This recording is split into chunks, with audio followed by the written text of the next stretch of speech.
so I'd like to talk to you briefly about our new Unio platform and kind of what we're looking to do over the next kind of 12 months or so with Genelec. So essentially Unio is a concept that we want to kind of tie together all of the different monitoring tools that we offer. The core of that is obviously our in-room active loudspeakers, and probably kind of more recently our smart active monitors that allow you to automatically calibrate the systems to the environments that we're in.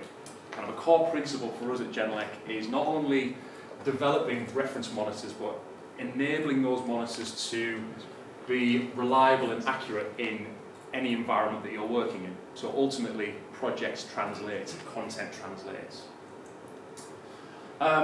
So these different strands that we're looking to tie together with Unio are our monitors, the calibration tools, like I said, with our Genelec loudspeaker management systems, monitor control, so how do we control stereo systems right through to immersive systems.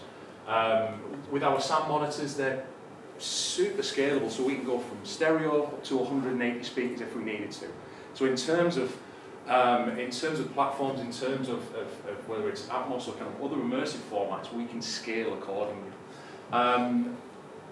We can offer acoustic reports that are generated from our in-room systems, so we can kind of give you an insight of what's happening with the acoustic properties of the room and how to optimize those.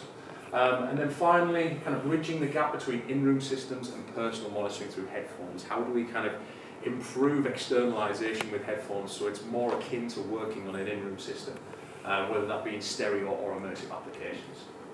And then to tie all that together further, we've got a hub that customers can access called My Genelec. So for broadcasters that have huge amounts of inventory, that can be a location where you can separate out all of those monitors into separate rooms, have all of your service information there, serial numbers, all that kind of thing. So you can kind of raise support queries quite quickly, just kind of keep on top of your inventory as a broadcaster or an institution. So kind of to kind of continue to link all that.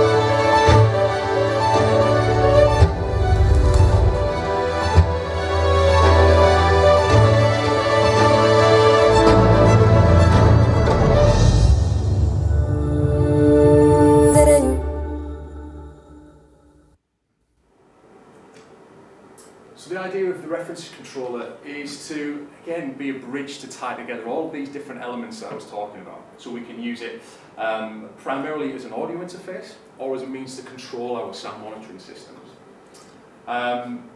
We've tried to kind of cover a number of bases with this, but kind of first and foremost to give you kind of tactile control over your sound system. And essentially be able to control stereo systems, immersive systems, and kind of have something on the desktop that feels substantial and feels connected to the system that you're working with. We've got ASEBU on there, so we've got a direct connection to your sound monitors, kind of a significant upgrade to a traditional analog interface. We've got a fantastic reference-grade headphone output that can be personalized in a number of different ways, but primarily it kind of works in step with our Aural ID software. So Aural ID is essentially a host for our high-quality HRTF capture. So essentially offering you an improved headphone experience by giving you more of an externalized headphone experience, more akin to working in a room. And there's also means to be able to calibrate the speaker locations that mirror your in-room system. So if you've got kind of a quirky overhead setup, you can kind of mirror those angles within Aural ID. Again, we can kind of calibrate our system using this device.